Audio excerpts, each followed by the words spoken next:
I mean, we talk about a wild, even 12 hours. How are you holding up right now? Um, Kind of tired to be honest with you.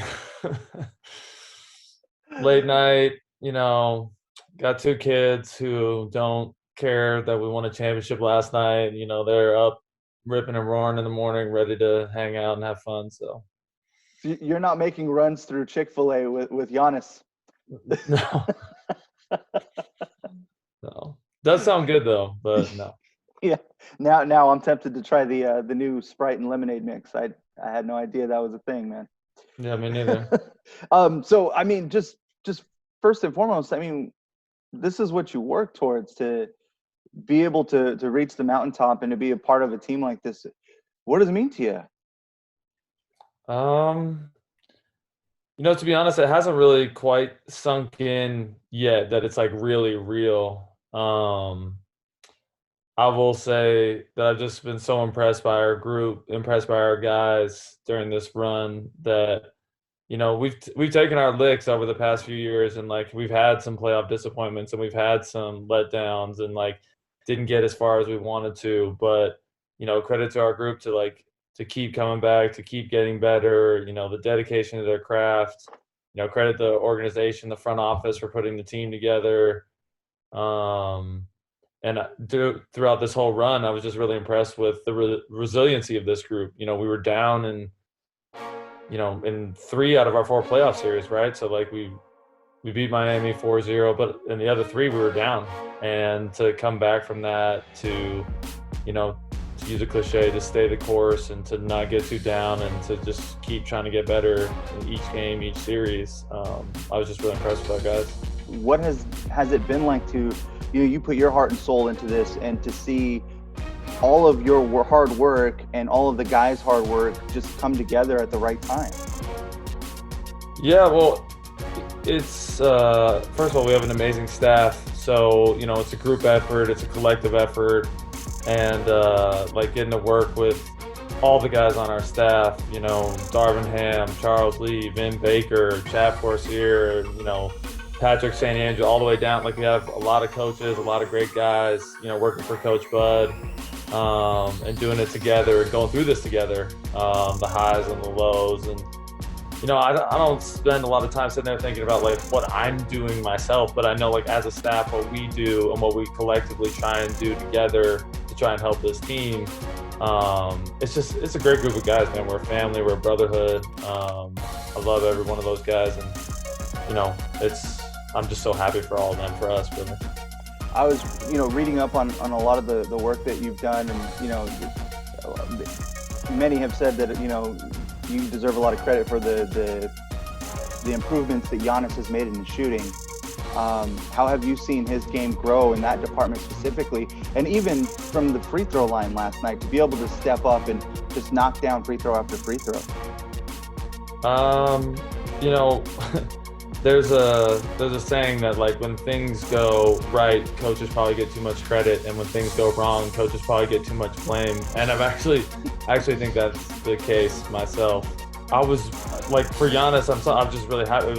His performance last night was amazing. Like he played so well, and in such a crucial moment, such a critical juncture in our season and in the series. And he looked like he found a place where he was just really calm.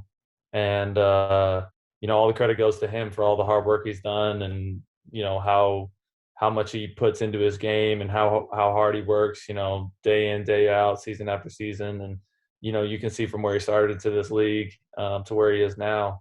And like I think we all see what type of player he is. So that was on full display last night. So Coach Marshall Cho, who's the head coach at Lake Oswego right now, has put up a couple of throwback pics, from the early 2000s, and seeing some of those teams.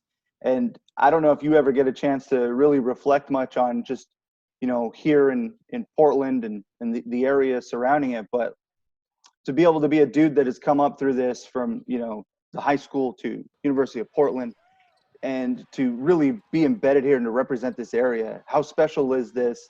Marshall has done a great job. I know him. I met him. I was a video coordinator at University of Portland, and then he spent some time there, and we kind of overlapped a little bit. And he's a great guy, works really hard, and he's done a great job of actually kind of connecting vertically, like all the Lake Oswego coaches. There's actually a lot of them out there that are coaching D3 high school, D1, D like NAI. They're all over the place, and we have a text chain. We did a Zoom call during the pandemic, and we all connected. And he's done a great job of kind of making sure that we all know who each other are, and it it is it's great to see. And like I always checking in with Marshall to see how things are going, and I'm keeping an eye on University of Portland, and making sure just seeing where everything is at. And Portland is where I grew up. It's where my heart is. So it's definitely a point of pride to just kind of see what everyone's doing that's from there. I think it's really neat because a lot of people will raise an eyebrow like, oh, like there's a Portland connection in the NBA Finals, and I don't think too many people know that. So when they do, it's just a totally different dynamic and this sense of pride that shows up. That it's like, oh heck yeah, well that's our guy. Now we feel like we're part of the Bucks now. Do you get that at all? Well, I always found it interesting in Portland, like, so growing up there and the Blazers and the fans there, and like, my wife's from there, and like all the family, like, the fans, it's something that with a Portland fan base that's more than just basketball. Like, it's about the type of character, the type of person you are, the way you carry yourself. Like, it's about being like doing things the right way. And I've always found that they place that maybe not more important than talent, but like it's up there. Like, it's important to be like to do things the right way to the Portland fan base. And in all sport, like Blazer fans, soccer fans, college, high school, all the stuff. And I've always found that kind of unique. And to think, I've never really thought about it until you said that, to like kind of represent that. I've never really considered myself like a representative. I'm just out here trying to do my job and help the team and help in any way I can. But it's interesting now that you bring it up that way. I never really thought about it. And being in Milwaukee, there's a lot of, I guess, in terms of like small market, Portland has that vibe to it in an NBA city. How cool was that to see, the city of Milwaukee celebrate the way they did, to embrace the team the way that they do? There's that, I guess, parallel with Portland, in that, hey, it can be done. A championship can be won in a small market. What do you think about that? Yeah, there's definitely a few parallels there. Both a couple of great beer cities. You got the water, the river running through, all that stuff, and some, there's definitely some similarities to the feel and all that stuff. It's a little colder here in the winter, but the passion of the fan base, the passion of like the city to get behind a team, to root for a team, like the Deer District. I don't know how much they showed on TV, obviously. So, but from what I saw, from what I could gather, it seemed like there's just so many people out there. And the passion of the fan base here has been truly amazing. They've gotten behind us, they've supported us, they've pushed us, so it's been really cool to see. What's next for you? What are your ultimate goals? What do you want to do when you grow up, as we say?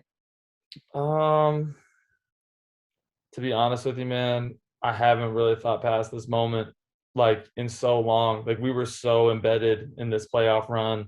I know that I'm taking the day with my family today. We're gonna do a parade tomorrow, and after that, I really haven't thought about it at all. I just hope to continue to try and do my job to the best of my abilities, and then whatever happens after that, like, you just keep progressing. And that's kind of that's some advice that was given to me as a young aspiring coach before I got into coaching. I was like, I played basketball growing up, but I never thought I wanted to be a coach. And so I asked someone about it, like, once I got started, and they're like, don't worry about the next job. Worry about the job you have now and do that job to the best of your ability. And if you focus on that, then the next stuff will come. It will come after that if you focus on your job. So that's, I kind of took that to heart, and that's the same thing that I always tell young coaches, young video guys, young stuff, like trying to get in, because that's where I started. And the NBA was in the video room in San Antonio, and I wasn't thinking that I was going to be this assistant coach here or there, or head coach, I was like, I'm just going to try and be the best video guy I can be. And then, when each opportunity hopefully comes up, then you can evaluate it and go from there. But having that focus on doing your job well, it's been a good one for me, and it's one that I pass along.